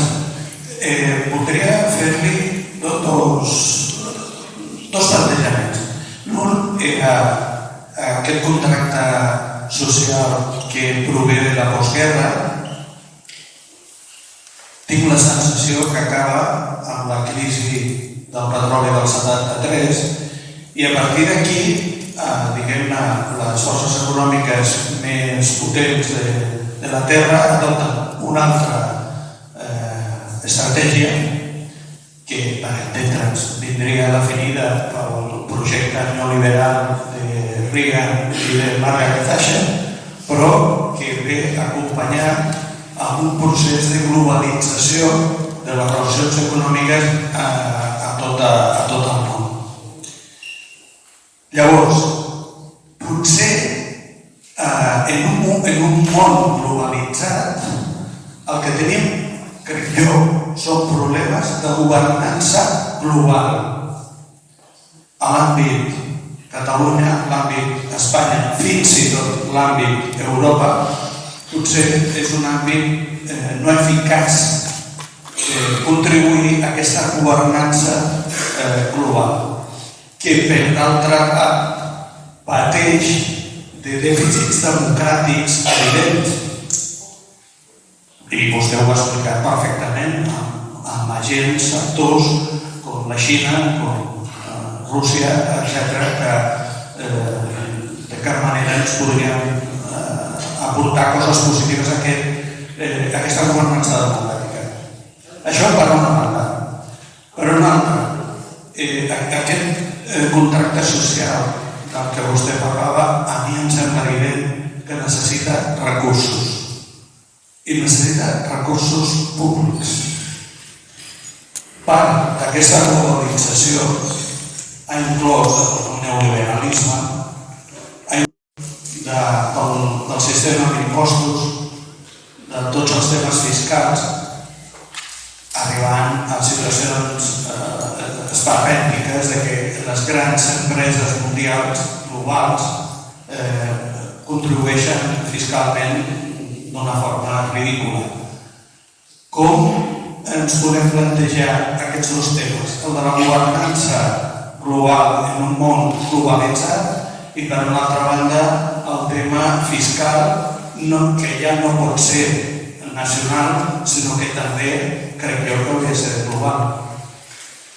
La globalización ha sido un término de una política que se ha utilizado para justificar, ¿no?, que no se podían hacer eso que Draghi llama el modelo social europeo. Dice, como estamos abiertos a la competencia, no sé qué, no podemos hacer nada. Esto no es cierto, esto es una mera justificación. Mire, la globalización llegó como un ejemplo a que Irlanda le haya dado miles de millones. Ahora el Tribunal Europeo le ha ordenado que se devuelva a la Hacienda de Irlanda todas aquellas deducciones fiscales que bajo el argumento de la globalización y la libertad de comercio es la idea de comercio. Una ciudad como Granollers o Cataluña, la globalización ya la hacía desde el siglo XV, XVI, XVII, si no es nada nuevo. Lo que pasa es que en las últimas décadas se ha utilizado, insisto, como una justificación para recortar. No es necesario. Recuerden de nuevo la frase que les he leído de Draghi. Tenemos en Europa, en España, que ser más competitivos, pero eso no puede significar que lo vayamos a lograr a través de lo que el argumento de la globalización dice, bajando los salarios. No es necesario. Segundo, es posible en un mundo abierto que, sin embargo, los países puedan tener modelos diferentes, modelos sociales diferentes. Sí, no podemos utilizar de nuevo o dejar que nos utilicen el argumento de la globalización para no lograr que en nuestros países combinemos, insisto, eficiencia con equidad. Hoy de nuevo, Suecia tiene en el texto de Draghi se pone varias veces el ejemplo de Suecia como un país muy competitivo, que sin embargo tiene un estado de bienestar bastante sólido y es capaz de competir. No dejemos que nos usen la idea de globalización como un argumento para dificultar o impedir. No dejemos que nos usen la idea de globalización para que las grandes corporaciones paguen menos impuestos. Y ha comenzado el ciclo a revertirse. La vida, ¿no tienen ustedes a su edad la sensación de que la vida tiene algo de péndulo? ¿No? Vas de un lado a otro del péndulo. Hay etapas de la vida donde defiendes ciertas cosas, hasta vistes de determinadas cosas, y hay otro momento en que pasas al otro lado. Yo creo que la historia nos dice eso. La idea, usted me decía, intento concluir, el contrato social del que yo les hablé de la posguerra fueron los 30 gloriosos. Pero a partir de los años 70, no puedo entrar ahora en por qué, la guerra de Vietnam, el cambio en Estados Unidos, Thatcher en Inglaterra, lo que hizo el péndulo, dice, es como, ya llegó a aquel extremo, dice, ahora, no sé, es como, ¿son ustedes capaces de caminar rápido con una sola pierna mucho tiempo? No, dice, caminan primero a la derecha, después a la izquierda, después, es el péndulo, es decir, en la sociedad vamos así, hay épocas en que favoreces cierto tipo de políticas, podrían ser las liberales, que usted tiene en su argumento, pero llega un momento en que esas políticas comienzan a manifestar sus límites y sus consecuencias, la desigualdad ahora. Y ahora comenzamos, el péndulo vuelve de nuevo un poquito atrás y quizá nuestra función es empujar el péndulo a que vaya un poco más rápido de lo que iría por su cuenta. Pero la respuesta es sí podemos, sí se puede hacer tributar. Lo que pasa es que venimos de 40 años donde se consideraba que no era posible y de que no era posible que un país pudiese tener un buen estado de bienestar, políticas sociales, porque eso perjudicaba la economía. No es verdad. Hay una epifanía. Acabo así, déjenme decirlo así. Miren, Yo estudié con este señor en la Facultad de Económicas y nos enseñaron una cosa, que hay una ley, la ley de Rostov, la ley de Ohm, que dice lo siguiente, es muy rápido, que pongan aquí la eficacia de la economía, el PIB, el crecimiento, en este eje, y pongan aquí la justicia social, la equidad, ¿no?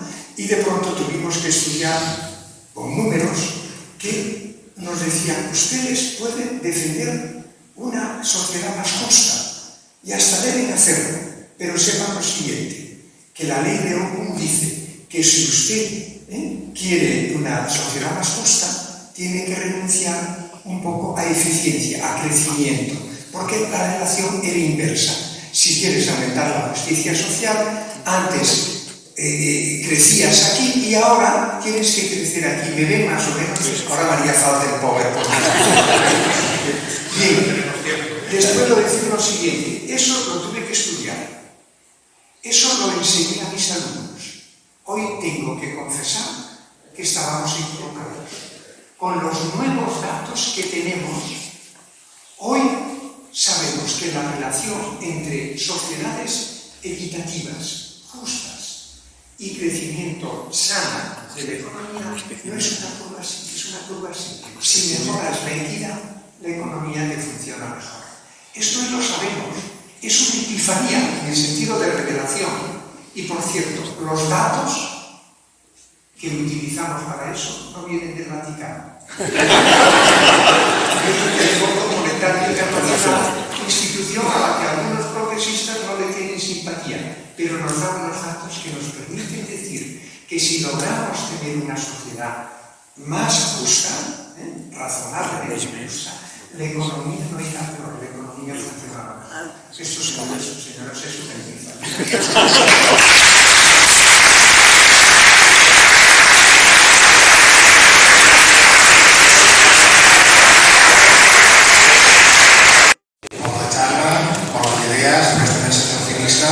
i res, bona nit a tothom i fins la propera.